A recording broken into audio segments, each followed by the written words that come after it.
Hey everyone, Grace here. My component was communication, so let's get started. Um, Communication in the city of Mandeville varied greatly. They had newspaper, TV, radio, mail communication. USPS was the main mail communication, and I'll talk about some of the popular newspaper and TV channel later on. I was unable to get an interview with a postal service worker or anyone in the mayor's office. I did compose a survey and I got to speak to 10 community members. I know it's not much, but I felt like it was better than nothing to get a little bit of insight on the community itself. So some of the general types of mass communication include print media, so newspaper, magazines, and journals. Again, I'll talk about some of the more popular newspapers later on when I present my data. It seemed that the most popular magazine was Inside North Shore magazine, and that seems to be present in most businesses in the Mandeville area. It highlighted some of the major businesses and sometimes even offered coupons for those businesses, so it was good publicity. Then broadcast media is your radio and television. According to some of the internet searches I did, it said that WWL Channel 4 was the most popular, but you'll see differently in my survey. And then WWNO or 89.9 seemed to be the most listened to among residents in Mandeville. I didn't include radio sources in my survey. Not really sure why, I just figured that most people get their news from in different ways. Some more types of mass communication include outdoor and transit media, so those are your billboards, posters, and banners. It seemed that billboards mostly advertised law and insurance firms. And then secondary, there were restaurants and gas station advertisements as well. And then for digital media, that includes social media and online news platforms. So Facebook is the most popular or widely used among the different generations. And then Newsbreak was an online news outlet, and I think it was pretty easy to use. You could narrow it down by the community you were in. It also looked at the state level. So I think it's really helpful and easy to use, easy to learn for people who don't really know a whole lot about the internet. Some of the observations that I made was that the post office had a steady flow of traffic, and I think that's due to its centralized location. It was surrounded by a couple of different shopping centers and popular stores. There was also an emergency room on the opposite side of the highway, and there was a CVS and a Walgreens. So I think it's centralized location and it's easy to find. Placement contributed to the steady flow of traffic.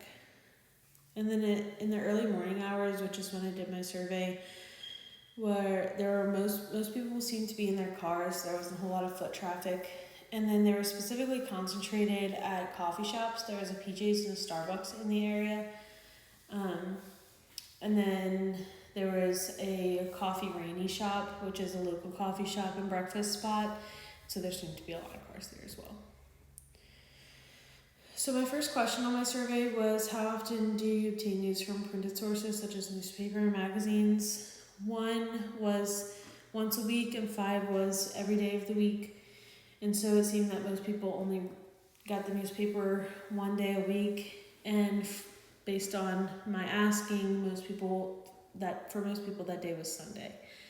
And then it was an even split between the Times-Picayune and the Advocate.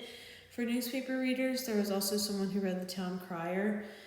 The St. Tammany Farmer is a more local news organization, and so I think that people think more mainstream news when they think of newspaper.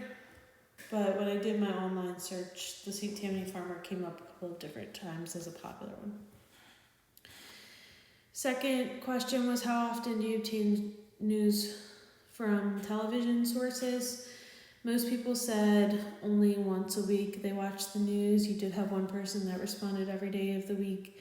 And then, as I mentioned earlier, the most preferred news channel was Fox 8 News, not WWF Channel 4, based on my internet search. So, third question was, how often do you obtain news from social media or online sources? So this was an even split, and I think that has to do with the wide age variety that I was able to get responses from. So you had people that only did once a week, and then people that were on social media or online news sources every day.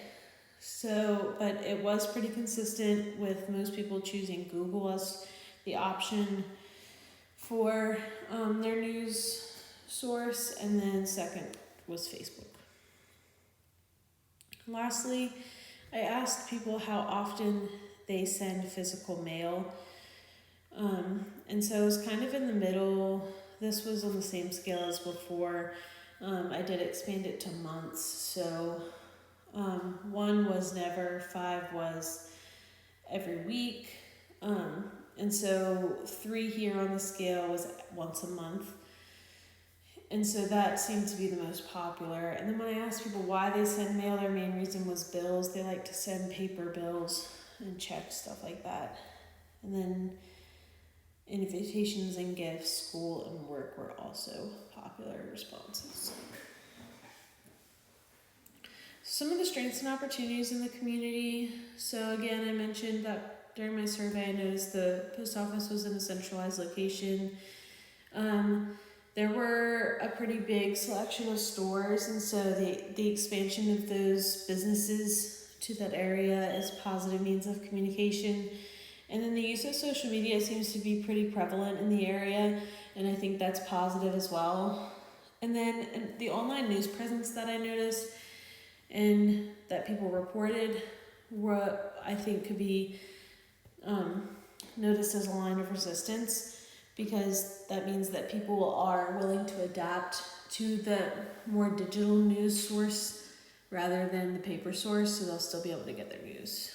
Some of the opportunities for improvement in communication would be updating business hours online. I noticed that the business hours on like Google Maps and such were different from the ones that I saw on the doors when I walked up to the businesses themselves, so I think that would be something to improve on. And then joining together as a community, I didn't see a whole lot of community events going on. That could be due to COVID restrictions still, but I think that would be beneficial in keeping communication open within the community, making people aware of who their community members are. Some weaknesses and threats are the USPS has huge financial losses, totaling about $3 billion per year.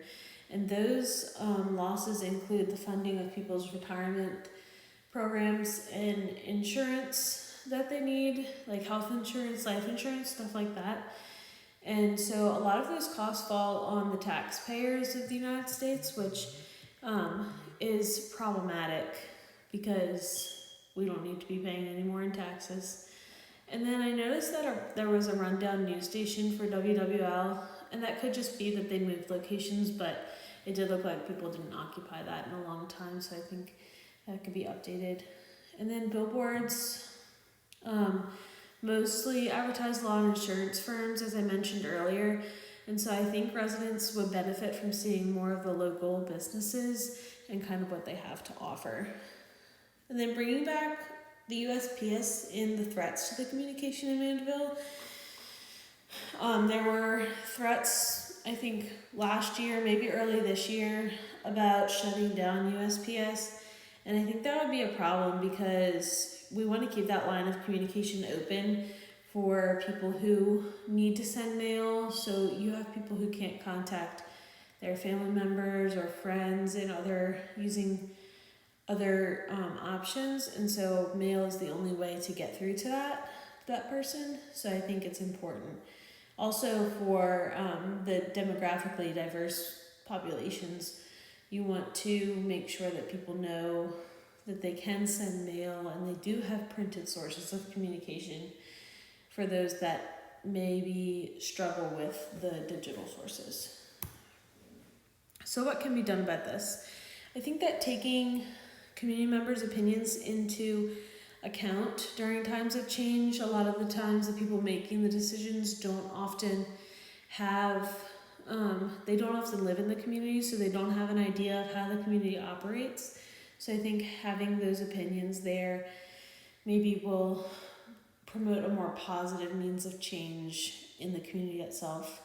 And then again, mentioning the preservation of the original lines of communication, such as mail and printed newspaper. I don't think that they're ever going to go away, but just as a precaution, I think that it does need to be talked about, the importance of those.